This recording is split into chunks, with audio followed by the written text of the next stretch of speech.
Hey peeps, how y'all doing? Welcome back. My name is Kadeem and I am going to help someone today.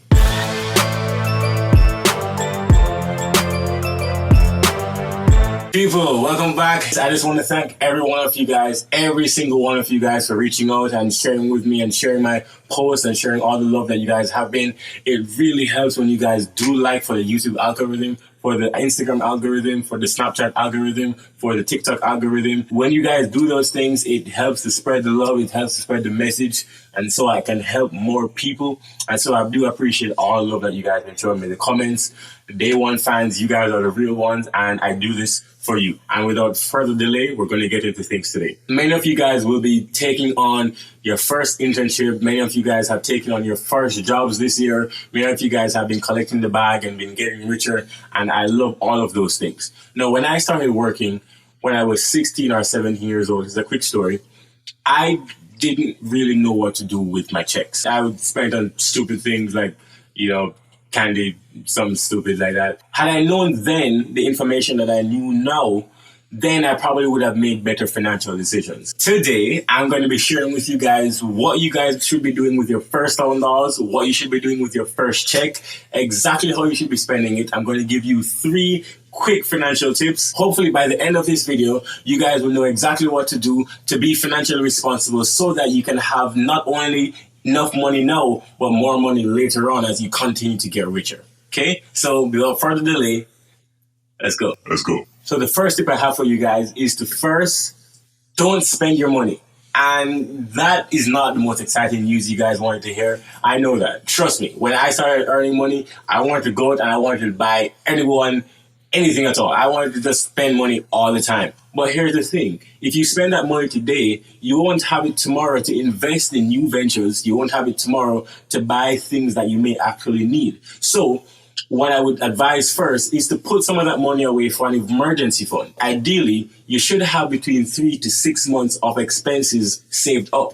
That's the first thing you should make sure that you have. So a portion of that $1,000 or even all of it should go towards making sure that you have enough money saved up to take care of emergencies. So one of the first things I realized, when I started earning money was that there are no shortage of luxury items, right? So this has to do with, the idea of shoes, handbags, cars, all these nice things. We need to recognize that companies make them scarce to fool us into thinking that they're scarce. But the truth is, none of these things are going anywhere. If you don't get it today, chances are 20 years down the line, it's probably still going to be there, which means that you may be rushing to pay for something that you don't necessarily need right now and isn't going anywhere. What does go somewhere, though, is your money. So I would advise that you save it so that you can spend and have more of it later on.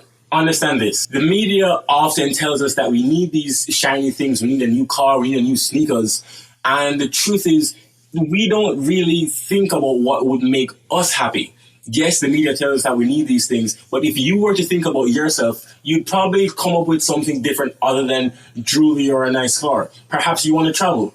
Perhaps someday you want a family. Perhaps you want to go to college. Things like those are more important depending on who you are, and those things are probably things that you should prioritize. At the end of the day, no one can determine what will make you happy. Neither the media, your parents, your friends, your girlfriend, no one, right? So you have to think about what makes you happy and stick with that. The second thing I want to talk about has to do with opening your first investment account. So you've done it, you got your first $1,000 and you're getting the bag. Congratulations. Right? But now we need to start your investing journey. It's very important that young people talk about investing right now and think about it critically, because the more time that your money spends in an investment account, the more interest it can acquire so that later on you can take out more money. So there are 2 quick formulas to help you guys determine about how much money should be going towards your investment accounts. The first formula is somewhere between 10 and 20% at least is what should be going towards your investment accounts. Whether you're going to open up a Roth IRA or a traditional IRA, the point is between 10 and 20% of your income should be going towards that at least. If you want to put more in, obviously it will be better for you in the long run, but you do need to consider what your expenses are like currently to make sure that you have enough cash flow to cover all your current liabilities. These are all apps that work really well for investing. I would use any one of them. You do have real estate apps like Fundrise, which I really recommend for those who want to get into real estate investing but don't have the capital to go all in. Fundrise is a crowdfunding platform where you can contribute as little as $500 and get started investing in your own real estate properties. Now, Fundrise isn't paying me to say that. I'm just a fan. So I had spent some time researching some other low-cost alternatives, especially for young people at the beginning of this year when the markets had crashed. And I found some really cool apps that I will share in another video, but there's one that I wanted to point out today, which has worked really well. It's one that I use and I would recommend to anyone. Now, the app is called Wealth Simple. It returns between 5 to 8% every year. It allows you to invest your money and it pays you interest on that money, and it's really cool to watch your money grow while not really being involved in trading because a robot or humans do it for you. Now, this is really cool because I know lots of people suffer from fear of missing out. So when the market goes up, you want to buy in more, and then when it crashes, that's when you sell, which causes a lot of people to lose a lot of money. I know friends of mine fell for that at the beginning of this year and lost a lot of money, and really smart people do that all the time. The good side of it, though, is that a robot doesn't do that. A robot weathers the market, and at the end of the year, when the markets do recover, you've made profit. And so I would recommend that, especially if you're just getting into college, by the time at the end of your 4 years, you'd have seen a really nice profit. Now, while 5 to 8% may not seem like a lot for some of you, you have to remember that good financial habits start when you're young. 5% of $1,000 is only $50, but 5% of $1 million is $50,000, and that would definitely be worth it. All right, great. Now, the second formula that will help you to determine about how much of your money should be in the stock market specifically is that you take the number 120 and subtract your current age. For example, if you are currently 21, then the percentage would be 99%, which means that 99% about should be in the stock market. It implies that the younger you are, the more of your money should be in the stock market. You do need to think about the current cost that you have to live in. So don't go put all of your money in the stock market if you haven't built up your emergency fund yet. Also, remember, don't put any money into investing that you're not willing to lose, because it's very possible that the market does swing and you could see a drop in your net worth. Of course, it will recover later on, but that could scare you if that's money that you need right away. As I said, use this formula as a guide. It's not necessarily financial advice, but it is helpful to remind yourself that if you are young, you really should be investing a lot more.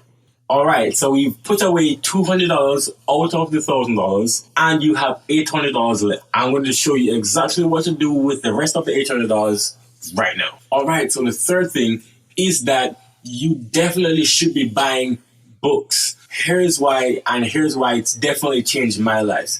Education is key, and there are things that you learn from books that you will not learn in school, whether you're in high school, whether you're in college. Regardless, buying books will teach you how to manage money better, and it will also teach you about things that you're actually interested in. The more information that you have, the better you are able to make decisions, and the better it is for you in the long run. So this third point doesn't really just include books, but it includes any resources that will help you to educate yourself in the long run and make you more valuable. So, for example, I have a friend who started a hair business a couple years ago, and what she invested in was hair courses so that she would learn how to apply hair, all that stuff. I don't know anything about hair, but she knows everything she needs to so that she could run a successful business. The point is, educating yourself is one of the best things that you could do with $1,000 because it pays off in the long run, and you'll definitely learn things that you wouldn't learn in college. All right, so there's 3 books that I really recommend any college, any high school student should read. I'm going to tell you exactly what they are, and then I'm going to put a description in the link below so that you guys will have them. So the first book is How to Win Friends and Influence People. This book really taught me a lot about business relationships. Whatever your field is, you do need to recognize that a large part of any career path that you go into is dealing with people. And the best possible way that you can deal with people and make them happy, if you can do that really well, then it will ultimately lead to more success for you. The second book is Think and Grow Rich. This taught me how to master money, how to think about money in terms of manifesting things that I want in my life. It really taught me about how my mindset shapes my success, and it's something that I would really recommend anyone starting out their financial journey. The third book is called Rich Dad Poor Dad. Now, this book, although it may not solve all of your financial worries, it does help you to think about finances in terms of assets versus liabilities. For many people, they've not been taught this information before, so it really does help you to think about financials in terms of what comes in versus what goes out. Those are my 3 book recommendations. I do hope that you pick them up. And just generally speaking, you should be educating yourself. There are tons of online courses, LinkedIn, YouTube. All of these courses will help you to be a more valuable person. All right, guys, so those are my 3 tips. And I'm being told that we have a bonus. Oh, what's that? Oh, it's a thank you guys for sticking around. Thank you guys so much for sticking around. And as a reward, I'm going to give you one more tip that will help you to spend your $1,000 wisely. The last point here is something that I really want you guys to think critically about. Now, I know that you made your first $1,000, and again, I'm really proud of you. But you do need to recognize that this is just the beginning of your financial journey. You haven't made it yet, right? So I do need to think about ways in which that $1,000 can get you more thousands of dollars, right? So what I would recommend for this final bonus is that you think about buying something that will help make you more money, right? So let me give an example.